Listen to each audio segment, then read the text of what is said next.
नमस्कार बंधुरा आशा करছি আপনারা সবাই ভালো আছেন। আজ আবারও পটলের একটা নিরামিষ রেসিপি নিয়ে চলে এসেছি।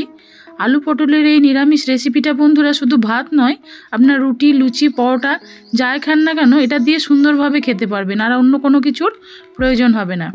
আমি এখানে বড় সাইজে পটল নিয়েছি বলে 3 টুকরো করে কেটে পরিষ্কার করে ধুয়ে নিয়েছি। পরিমাণ মতো আলুও নিয়েছি, সেটাকেও কেটে ধুয়ে রেখেছি। এবার পটলটাতে আমি পরিমাণ মতো একটু লবণ আর খুব সামান্য পরিমাণে একটু হলুদ দিয়ে এটাকে মাখিয়ে নেব। হলুদের পরিমাণ এই রেসিপিতে লাগবে না, কিন্তু যেহেতু পটলটাকে একটু ভেজে নেব সেই জন্য আমি হলুদ সামান্য পরিমাণ এখানে ব্যবহার করেছি। তাছাড়া পরে আর রান্নাতে আমি কিন্তু কোনো হলুদ ব্যবহার করব না।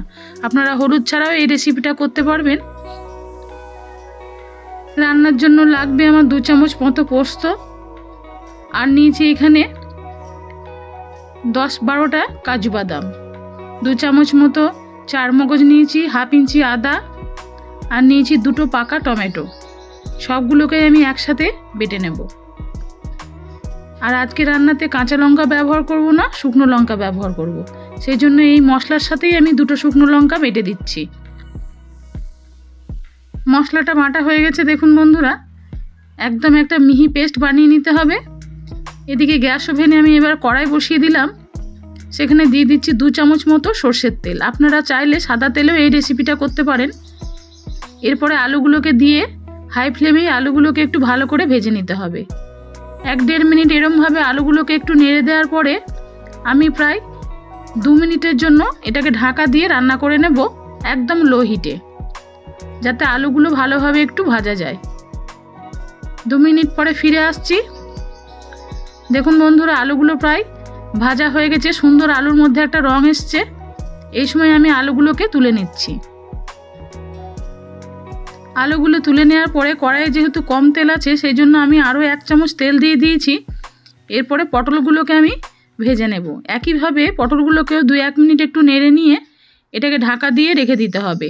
প্রায় 3-4 মিনিটের জন্য লো হিটে আমি এবার পটলগুলোকে ভেজে নেব। আমার চ্যানেল এখনও সাবস্ক্রাইব করা না থাকলে বন্ধুরা আপনাদের কাছে অনুরোধ রইল আমার চ্যানেলটিকে সাবস্ক্রাইব করার।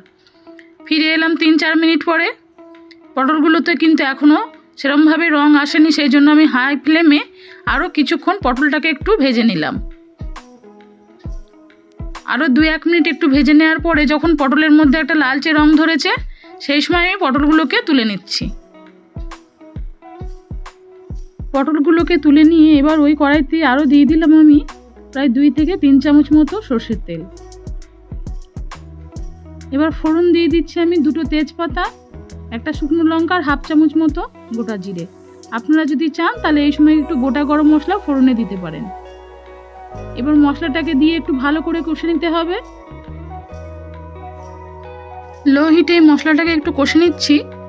এই সময় দিয়ে দিচ্ছি আমি মশলার মধ্যে ধনে জিরে গুঁড়ো 1 চামচ মতো, আর দিচ্ছি পরিমাণ মতো শুকনো লঙ্কার গুঁড়ো, এখানে কাশ্মীরি লঙ্কা গুঁড়ো আমি ব্যবহার করেছি, আর দিয়ে দিলাম পরিমাণ মতো লবণ। সামান্য পরিমাণ এবারে মশলার মধ্যে একটু আমি জল দিয়ে দিচ্ছি, দিয়ে মশলাটাকে আরও 1-2 মিনিট এরমভাবে একটু কষে নিতে হবে। 1-2 মিনিট পরে আরও কিছুটা আমি জল দিয়ে মশলাটাকে এবার ঢাকা দিয়ে রেখে দিচ্ছি 2 মিনিটের জন্য। ফিরে এলাম 2 মিনিট পরে, মশলা থেকে তেল ছেড়ে এসছে। এই সময় আমি আলুগুলোকে দিয়ে আরও 1-2 মিনিট একটু কষে নিলাম। আলুগুলোকে 1-2 মিনিট একটু কষে নেওয়ার পরে এর মধ্যে দিয়ে দিতে হবে ভেজে রাখা পটলগুলো। এবার আলু আর পটলটাকে একসাথেই আরও 5-6 মিনিট একটু এরমভাবে কষে নিতে হবে। এই সময় আমি গ্যাসের ফ্লেমটা মিডিয়াম টু হাইতে করে দিয়েছি। ভালো করে একটু কষে নেওয়ার পরে আমি আবার গ্যাসের ফ্লেমটা কমিয়ে আরও 1-2 মিনিট একটু ঢাকা দিয়ে দিলাম, যাতে আলু পটলটা বেশ কিছুটা সেদ্ধ হয়ে যায়। এলাম 1-2 মিনিট পরে। দেখুন বন্ধুরা, আলু আর পটলটা খুব সুন্দরভাবে কষানো হয়ে গেছে, আর এই মশলা কষাতে কষাতেই কিন্তু আলু পটল প্রায় 70% সেদ্ধ হয়ে গেছে। এবার আমি রান্নার মধ্যে দিয়ে দিচ্ছি পরিমাণ মতো খানিকটা গরম জল। জল দেওয়ার পরে এখানে পরিমাণ মতো আমি একটু চিনি দিয়ে দিলাম, 1/2 চামচ মতো চিনি দিয়েছি। এই রেসিপিতে চিনিটা একটু দিলে টেস্টটা খুব ভালো হয়। এরপর ঢাকা দিয়ে আমি 7-8 মিনিট রান্না করে নিয়েছি। ফিরে এলাম 7-8 মিনিট পরে। রান্না সম্পূর্ণ তৈরি হয়ে গেছে বন্ধুরা। দেখুন দেখতেও কতটা সুন্দর লাগছে। আলু পটল সমস্ত কিছুই সেদ্ধ হয়ে গেছে খুব ভালোভাবে। আর এই রেসিপি খুব একটা ঝোল হয় না, একটু মাখো মাখো হয় বলে আমি জলের পরিমাণটা একটু কম দিয়েছিলাম, কারণ খুব ঝোল এই রেসিপি কিন্তু ভালো লাগবে না। রান্না শেষে আমি দিয়ে দিচ্ছি এখানে গরম মশলা গুঁড়ো আর খানিকটা কাসুরি মেথি। সবশেষে আমি রান্নার মধ্যে দিয়ে দিচ্ছি সামান্য একটুকু বাটার। আপনারা চাইলে বাটারের পরিবর্তে ঘিও এখানে ব্যবহার করতে পারেন। ফ্লেম বন্ধ করে দিয়ে আমি 2 মিনিটের জন্য এটাকে ঢাকা দিয়ে রেখে দিচ্ছি, এরপরে পরিবেশন করব। তাহলে তৈরি হয়ে গেল আলু পটলের এই নিরামিষ রেসিপিটা। বন্ধুরা, আজকের এই রেসিপি আপনাদের কেমন লাগলো আমাকে কমেন্টে জানাবেন। ভালো লেগে থাকলে লাইক আর শেয়ারের জন্য অনুরোধ রইল আপনাদের কাছে। সবাই আপনারা ভালো থাকুন, সুস্থ থাকুন। আবার অন্য দিন অন্য নতুন কোনো রেসিপি নিয়ে শীঘ্রই আপনাদের সামনে ফিরে আসব। নমস্কার।